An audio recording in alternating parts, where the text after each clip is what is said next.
నమస్తే, welcome to iDream. నేను మీ మాధురి. మీరు 10,000 15,000తో స్టాక్ మార్కెట్లో ట్రేడింగ్ చేయాలని, లేదు అంటే ఒకసారి మన స్టాక్ మార్కెట్లో పెట్టిన డబ్బులన్నీ పోతూ ఉంటాయి. ఆ టైంలో మనకి ఏం చేయాలో అర్థం కాదు. ఆ టైంలో ఏం చేయాలి, ఇవన్నీ డీటెయిల్గా చెప్పడానికి మనతో పాటు ఉన్నారు పవన్ కుమార్ గారు ఫ్రమ్ ట్రేడింగ్ బ్రోస్ ఛానల్ నుంచి. తనని అడిగి డీటెయిల్గా తెలుసుకుందాం. హలో అండి పవన్ గారు, మనకి 10,000 నుంచి 15,000 వరకు మనం స్టాక్ మార్కెట్లో ట్రేడింగ్ చేయొచ్చా? లైక్ మనీ మ్యాటర్ అయితే అసలు కాదు. మనీ మ్యాటర్ అన్నది లేదు ఇక్కడ. లైక్ ఎవరి కెపాసిటీ ఆ పాయింట్ ఆఫ్ వ్యూలో వాళ్ళు స్టార్ట్ చేసుకుంటారు. ఎక్కువ ఫండ్ ఉన్న వాళ్ళు ఉంటారు, తక్కువ ఫండ్ ఉన్న వాళ్ళు ఉంటారు. ఇట్స్ ఆల్ అబౌట్ మనం చూసే పాయింట్ ఆఫ్ వ్యూ ఎలా ఉండాలంటే పర్సంటేజ్ అనమాట. ఇప్పుడు 10,000కి లైక్ 10% అనుకోండి. సో 1,000 సంథింగ్ ఈ పాయింట్ ఆఫ్ వ్యూ. అదే 1 lakh అనుకోండి, లైక్ 10,000 అలాగా. సో ఎంత ఫండ్కి అంత రిటర్న్స్ అన్నది జనరేట్ అవుతుంది. దీన్ని మనం చూసుకోవాల్సింది ఏంటంటే పర్సంటేజ్ పాయింట్ ఆఫ్ వ్యూలోనే చూసుకోవాలి. ట్రేడింగ్లో 10,000 15,000 అంటే సెగ్మెంట్స్ ఉన్నాయి మేడం. ఇక్కడ F&O సెగ్మెంట్స్లో బయ్యింగ్ని మనం 10,000తో కూడా స్టార్ట్ చేయొచ్చు. ఒక లాట్ని బై చేయడానికి మనకి 7,000 అలా అవుతుంది. అదే ప్రీమియంని మనం సెల్ చేయడానికి, ఆప్షన్ సెల్లింగ్ చేయడానికి 1 lakh అవుతుంది. ఓకేనా, అదే ప్రీమియంని. సో అదేవిధంగా స్టాక్స్లో అనుకోండి, స్టాక్స్లో డిపెండ్స్ ఆన్ స్టాక్ యొక్క ప్రైస్. 10 రూపీస్ ఉంటాయి, పెన్నీ స్టాక్స్ ఉంటాయి, మల్టీ బ్యాగర్స్ ఉంటాయి, అదేవిధంగా బిగ్ స్టాక్స్ కూడా ఉంటాయి. సో ఈ విధంగా మనం ఈ పాయింట్ ఆఫ్ వ్యూలో చూడొచ్చు. నా పాయింట్ ఆఫ్ వ్యూలో అంటే మనీ మ్యాటర్ పక్కన పెడితే ఫస్ట్ ఆఫ్ ఆల్ థింగ్ నాలెడ్జ్ని నేర్చుకుని తర్వాత స్టార్ట్ చేయాలి. ఆ నాలెడ్జ్ని నేను ఎలా డివైడ్ చేశానంటే 3 టైప్స్లో డివైడ్ చేశాను. ఓకేనా, ఇన్ఫర్మేషను, కన్ఫర్మేషను, ఎక్స్ట్రా కన్ఫర్మేషను. ఓకేనా, ఇన్ఫర్మేషన్ అంటే ఈ 3 పాయింట్లు బాగా గుర్తెట్టుకోండి. ఈ 3 పాయింట్లని డివైడ్ చేసుకుని మీరు ఆ 3 పాయింట్లు బేస్లో నేర్చుకుంటే మినిమం తక్కువ టైంలో, ఎక్కువ టైం పట్టకుండా, తక్కువ టైం మీన్స్ అంటే ఒక 3 monthsలో 6 monthsలో మీకు ప్రాపర్ నాలెడ్జ్ని మీరు బేస్ చేసుకోవచ్చు. చాలామంది ఎక్కువగా లాస్ అవ్వడానికి కూడా రీజన్ ఏంటంటే ఒక ప్రాపర్ గైడెన్స్ లేక. అంటే ఎక్కడ స్టార్ట్ చేయాలో ఎక్కడ ఎండ్ చేయాలో తెలియనప్పుడు అది ఎంత ఈజీ థింగ్ అయినా సరే మనం చేయలేం. అవును. సో స్టార్టింగ్ ఎలా చేయాలి, ఎండింగ్ ఎలా చేయాలన్న పాయింట్ ఆఫ్ వ్యూలో నేను చెప్పడానికి ట్రై చేస్తాను.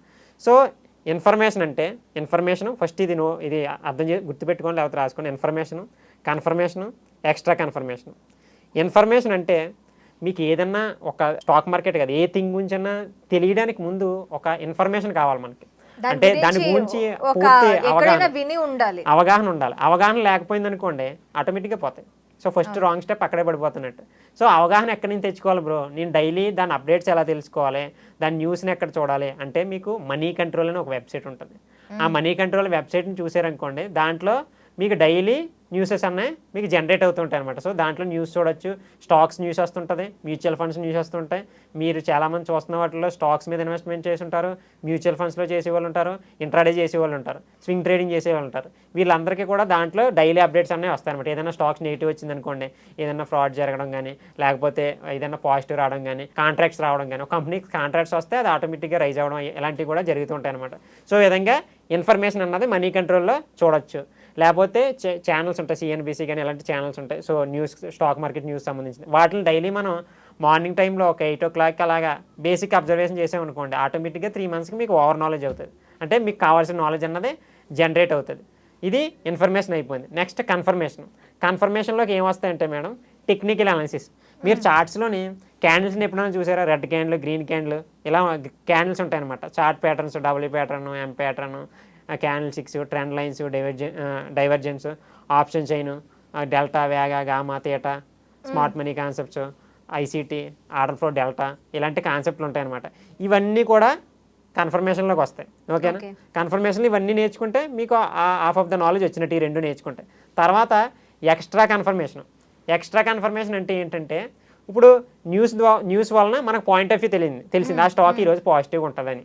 ఓకేనా, కన్ఫర్మేషన్ వల్ల ఏంటైంది, ప్రైజ్ యాక్షన్లో ఎక్కడ వెళ్ళాలి ఆ టైంలో. ఈరోజు పాజిటివే, బట్ ఎక్కడ ఏది బ్రేక్ అయితే వెళ్ళాలన్నదే కన్ఫర్మేషన్ వల్ల తెలుస్తుంది.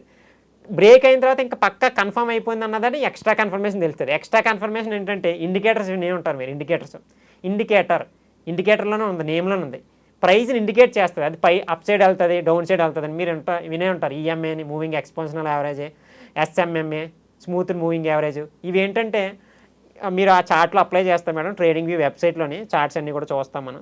ఆ చార్ట్లో ఇండికేటర్స్లోకి వెళ్ళి మూవింగ్ ఎక్స్పోనెన్షియల్ యావరేజ్ అని ఒక EMAని అప్లై చేసామనుకోండి, అది ఏం చేస్తుంది, ఆ క్యాండిల్స్ని టచ్ చేసుకుంటే ఒక లైన్ డ్రా చేస్తుంది. సింపుల్ లాంగ్వేజ్లో చెప్తున్నాను ఏమనుకోకుండా, ఒక లైన్ అంటే ఒక దారం లాంటి లైన్ ఇలా జనరేట్ అవుతుంటుంది ఇలా.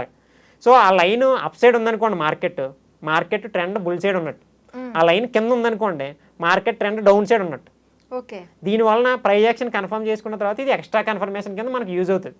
ఓకే. అర్థమైందా? ఇలా 3 విధాలుగా డివైడ్ చేసి మనం ఇన్ఫర్మేషన్, కన్ఫర్మేషన్, ఎక్స్ట్రా కన్ఫర్మేషన్ కింద బేస్ చేసుకుని మార్కెట్కి వెళ్తే మీరు అప్పుడు 60%, 65% సక్సెస్ఫుల్గా ఉండాలి అప్పటికి.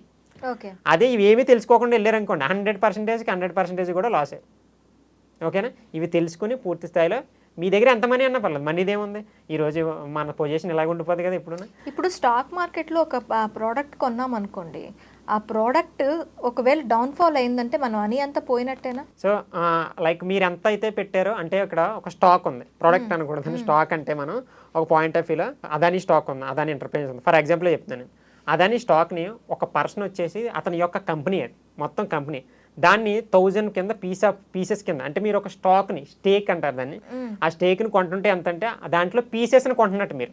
అవును. అంటే you are a shareholder in Adani Enterprises, మీరు ఆ స్టాక్లో షేర్ హోల్డర్. సో ఇప్పుడు ఆ స్టాక్ 100 రూపీస్ ఉన్నది, దాంట్లో మీరు 1 రూపీ కొన్నారు, అది మొత్తం 100 రూపీస్ అయితే మీరు 1 రూపీని కొన్నారు దాంట్లో. అర్థమైందా మీకు? సో ఇప్పుడు అది లైక్ 200 అయింది అనుకోండి, మీకు ఎంత వస్తుంది? ఇంకో 1 రూపీ వస్తుంది, అంతే కదా? అంటే 100లో 1 రూపీ కొన్నప్పుడు మరి అది 200 అయితే ఆ స్టాక్ మీకు 2 రూపీసే కదా వస్తుంది. అర్థమైందా నేను చెప్పింది? అంటే డిపెండ్స్ అని ఎక్కువ ఉంటుంది, అది నేను సరదాగా ఎగ్జాంపుల్గా చెప్తున్నాను. సో మనం ఎట్టి ఫండ్ బట్టి ఇప్పుడు మొత్తానికి అది 100 రూపీస్ ఇది మొత్తానికి పడిపోదు, ఓకే, అది జీరో అయిపోవాలి. జీరో అయిపోతే అంత పెద్ద కంపెనీ ఎందుకు జీరో, అంత గమ్మున అవ్వాలి అలాంటి కంపెనీస్. సో ఇప్పుడు అది మహా అయితే 90కి వస్తుంది, 80కి వస్తుంది, అంటే మీకు 1 రూపీలు ఎంత పోస్తుంది? 80 పైసాకి, అలా 70 పైసాకి, అలా ఇన్ బిట్వీన్ వస్తుంది.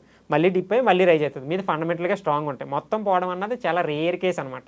మీకు స్టాప్ లాస్ అనే ఒక ఆప్షన్ ఉంటుంది మేడం. ఓకేనా? ఇప్పుడు ఫర్ ఎగ్జాంపుల్ మీరు 100 దగ్గర దీన్ని కొన్నారు, మీరు స్టాప్ లాస్ ఏం పెడతారంటే 80 దగ్గర పెడతారు. అంటే 80 కంటే కిందకు వస్తే నా మనీ నాకు ఇచ్చే, అప్పుడు ఎంత ఉంటే అంత మనీ నాకు వెనక్కి నా డిమార్ట్లో వేసి అని చెప్పి.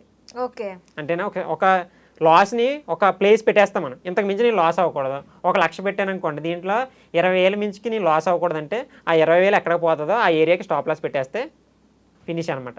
సో మీరు ఎంత లాస్ అవ్వాలో కూడా మీ చేతుల్లోనే ఉంటుంది, ఎంత ప్రాఫిట్ రావాలో కూడా టార్గెట్ ఉంటుంది. మళ్ళీ ఇప్పుడు 100 దగ్గర ఉంది కదా, 80 దగ్గర స్టాప్ లాస్ పెట్టాం, 100 దగ్గర స్టాక్ ఇప్పుడు 150కి వెళ్ళింది. 150కి వెళ్తే మనం ఏం చేస్తాం? 80 దగ్గర స్టాప్ లాస్ ఉంచేస్తామా? దాన్ని పైకి తీసుకొస్తాం, అది 130కి అలా పెడతాం. అంటే మీరు 100 దగ్గర ఎంత తీసుకున్నవారు స్టాప్ లాస్ 130 పెట్టారంటే 30 పాయింట్స్ ఆల్రెడీ బుక్ చేసినట్టు. అర్థమైందా మీకు? అలా సేఫ్ గేమ్ ఆడొచ్చు. దానికే అదే అంటున్నాను, ప్రాపర్ నాలెడ్జ్ ఉంటే మనం దాన్ని బ్యాలెన్స్ చేసుకుంటా, స్టాక్ని హోల్డ్ చేసుకుంటా, స్టాక్ మేనేజ్మెంట్ చేసుకుంటా మనం చేసుకోవచ్చు అనమాట. ఒకవేళ లాస్ అవుతున్నాము అంటే ఇంకా ఎగ్జిట్ అయిపోవడమే. మీరు అంత ఫండమెంటల్గా టెక్నికల్గా చేసినప్పుడు ఇక్కడ 2 సినారియోలో అది లాస్ అవుతుంది.